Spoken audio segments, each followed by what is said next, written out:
The Yuba County Five were young men from Yuba City, California, all with mild intellectual disabilities or psychiatric conditions, who attended a college basketball game at California State University, Chico on the night of February 24, 1978.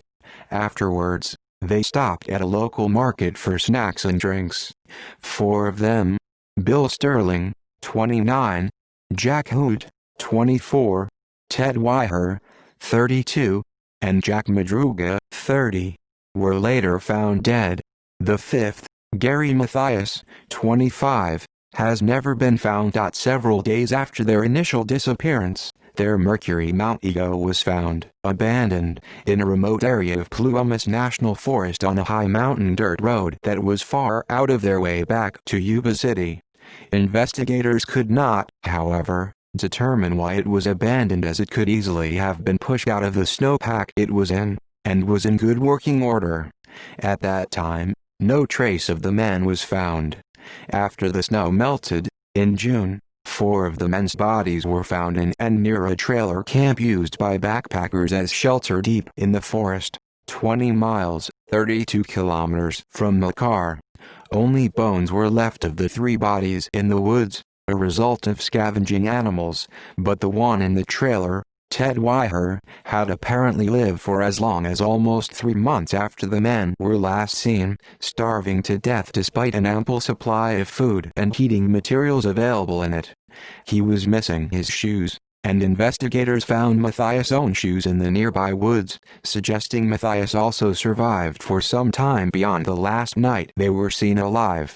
A witness later came forward, a local man who said he had spent the same night in his own car a short distance away from where the Mount Ego was found, after suffering a mild heart attack trying to push it out of the snow.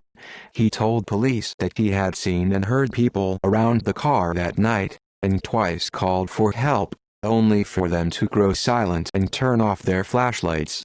This, and the considerable distance from the car to where the bodies were found, has led to suspicions of foul play.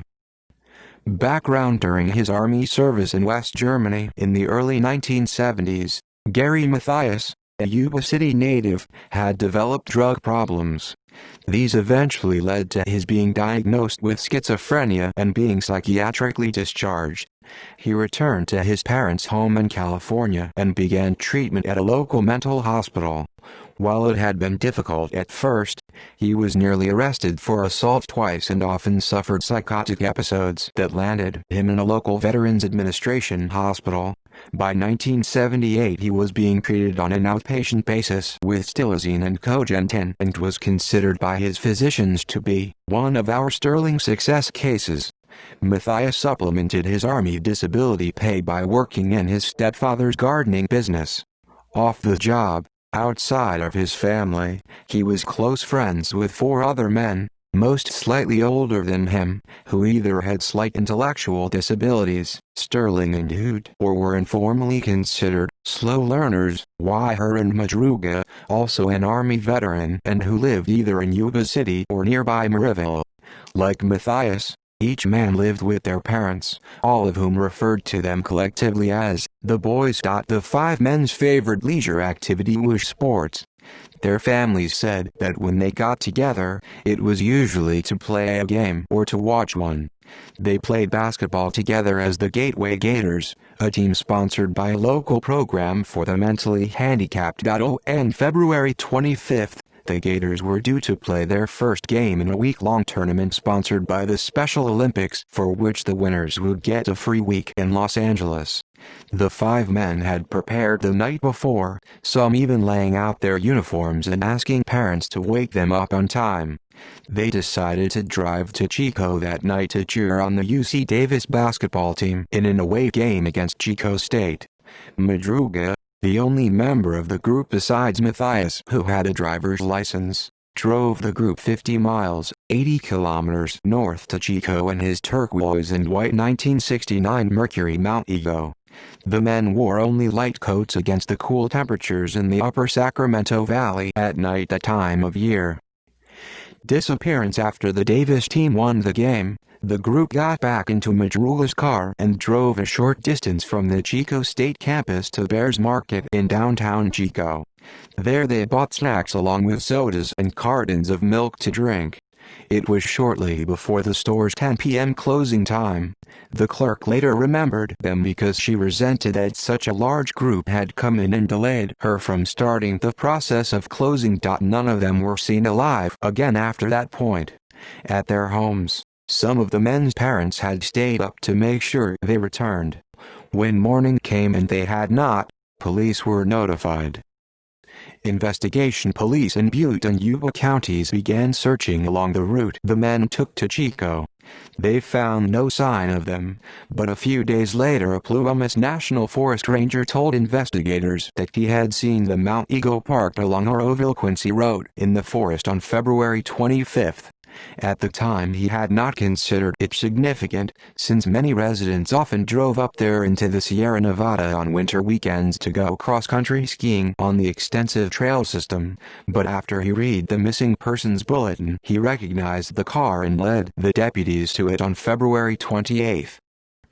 Discovery of the car. Inside the car was evidence suggesting the men had been in it between when they were last seen and when it was abandoned. The wrappers and empty cartons and cans they had purchased in Chico were present, along with programs from the basketball game they had watched and a neatly folded road map of California. But the discovery of the car raised more questions than it answered. The first was its location, 70 miles, 110 kilometers from Chico, far off any direct route to Yuba City or Maryville. None of the men's families could speculate as to why they might have driven up a long and winding dirt road on a winter night deep into a high-elevation remote forest, without any extra clothing and on the night before a basketball game they had been talking excitedly about among themselves for several weeks. Madruga's parents said he did not like the cold weather and had never been up into the mountains. Sterling's father had once taken his son to the area near where the car was found for a fishing weekend, but the younger man had not enjoyed it and remained at home when his father took later trips there. Similarly, police could not figure out why the men had abandoned the car. They had reached 4,400 feet, 1,300 meters in elevation along the road, about where the snow line was at that time of year, just short of where the road was closed for the winter. The car had become stuck in some snowdrifts, and there was evidence that the wheels had been spun attempting to get out of it. But, police noted, the snow was not so deep that 5 healthy young men would not have been able to push it out. The keys were not present, suggesting at first that the car had been abandoned because it might not have been functioning properly, with the intention of returning later with help. But when police hotwired the car, it started immediately. The gas tank was a quarter full. The questions continued after police towed the car back to the station for a more thorough examination. The Montgo's undercarriage had no dents, gouges or even mud scrapes, not even on its low-hanging muffler, despite having been driven a long distance up a mountain road with many bumps and ruts. Either the driver had been very careful, or it was someone familiar with the road, a familiarity Madruga was not known to have. Nor, his family said, would Madruga have let someone else drive it.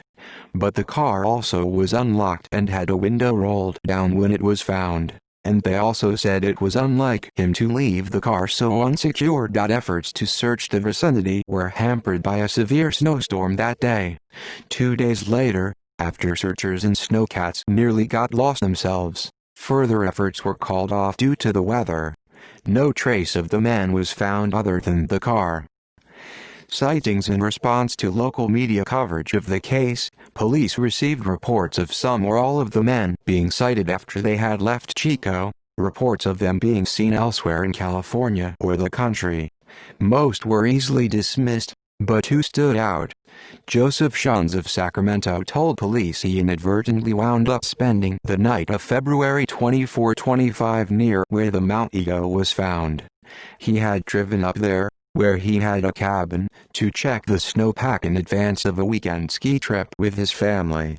At 5:30 p.m., about 150 feet 46 meters up the road. He, too, had gotten stuck in the snow. In the process of trying to free it, he realized he was beginning to experience the early symptoms of a heart attack and went back in, keeping the engine running to provide heat. 6 hours later, lying in the car and experiencing severe pain, he told police he saw headlights coming up behind him. Looking out, he saw a car parked behind him, headlights on, with a group of people around it, one of which seemed to him to be a woman holding a baby. He called to them for help, but then they stopped talking and turned their headlights out.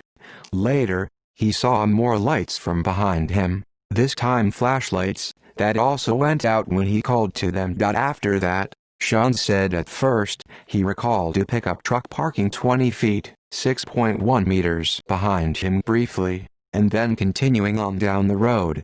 Later, he clarified to police that he could not be sure of that, since at the time he was almost delirious from the pain he was in.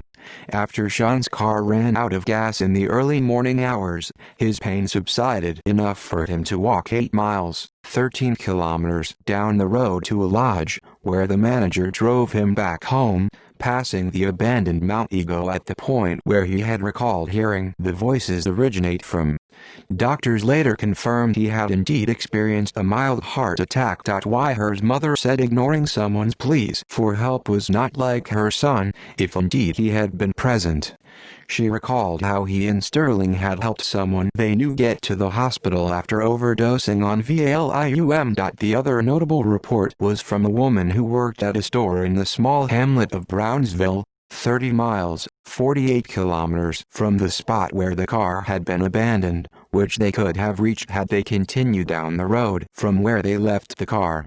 On March 3, the woman, who saw flyers that had been distributed with the men's picture and information about the $1,215, $4,800 and modern dollars reward the families had put up, told deputies that 4 of them had stopped at the store in a red pickup truck 2 days after the disappearance.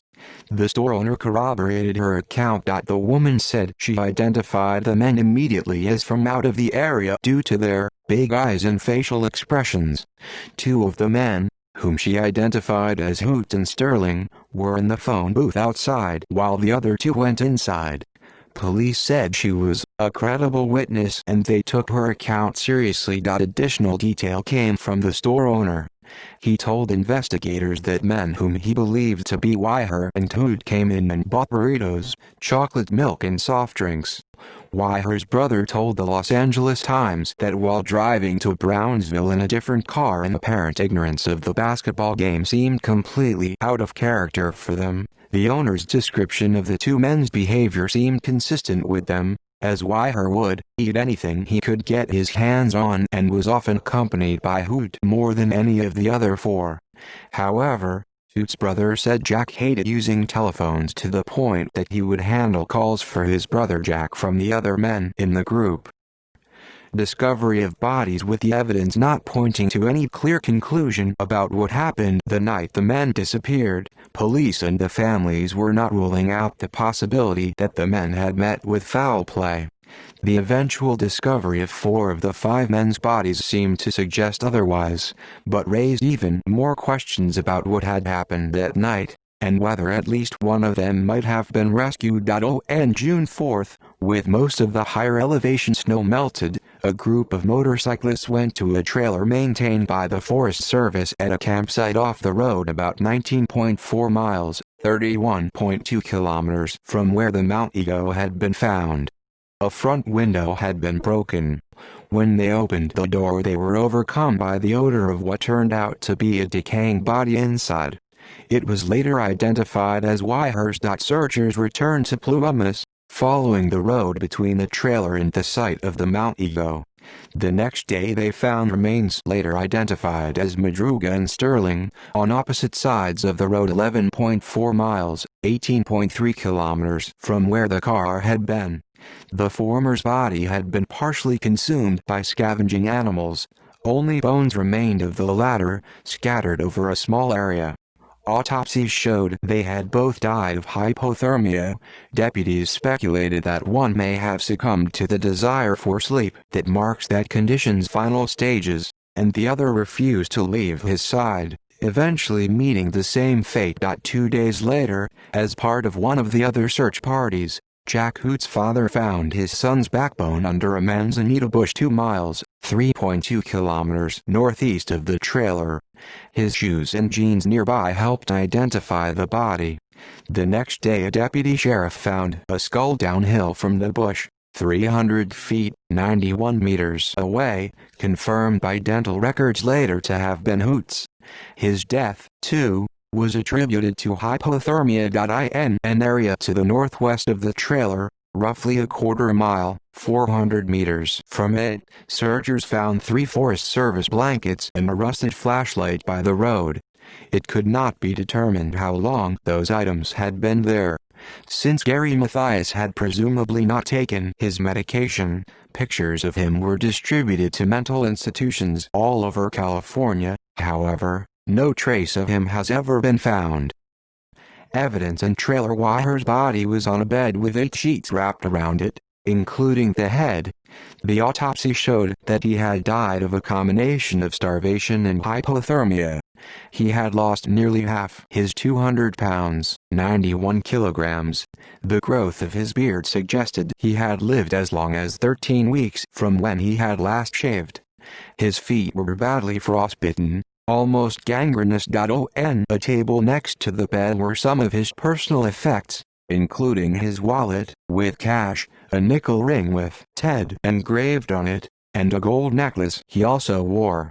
Also on the table was a gold watch, without its crystal, which Wire's family said was not his, and a partially melted candle. He was wearing a velour shirt and lightweight pants, but his shoes could not be found. Most puzzling to the investigators was how Wire had come to his fate.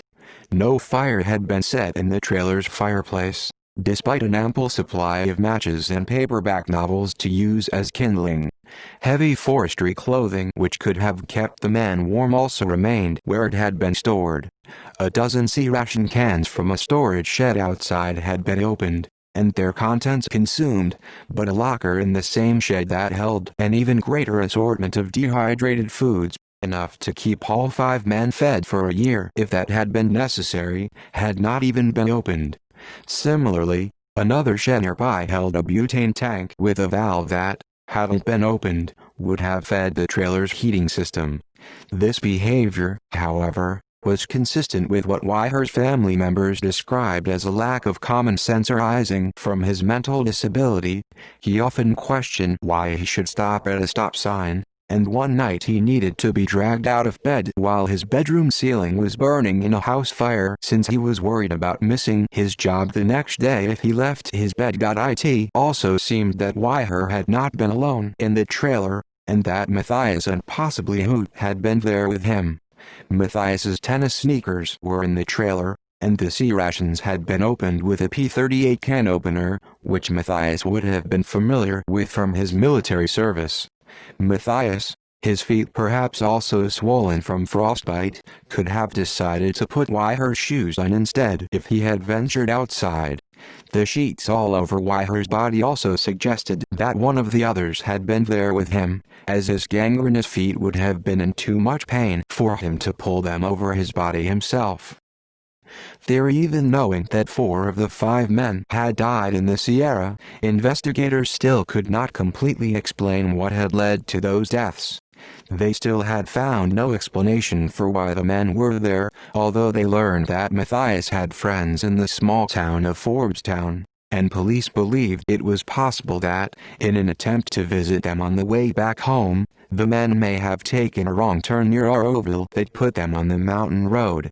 For whatever reason the men had left the Mount Ego. They had, instead of going back down the road, where they had passed the lodge that Johns later returned to, continued along the road in the direction they were originally going.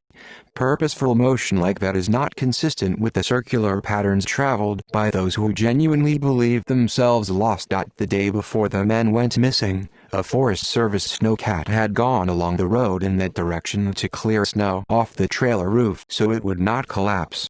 It was possible, police believed, that the group had decided to follow the tracks it left, through snowdrifts 4 to 6 feet, 1.2 to 1.8 meters high, to wherever they led, in the belief that shelter was not too far away. Madruga and Sterling probably succumbed to hypothermia midway along the long walk to the trailer. It is assumed that once they found the trailer, the other three broke the window to enter.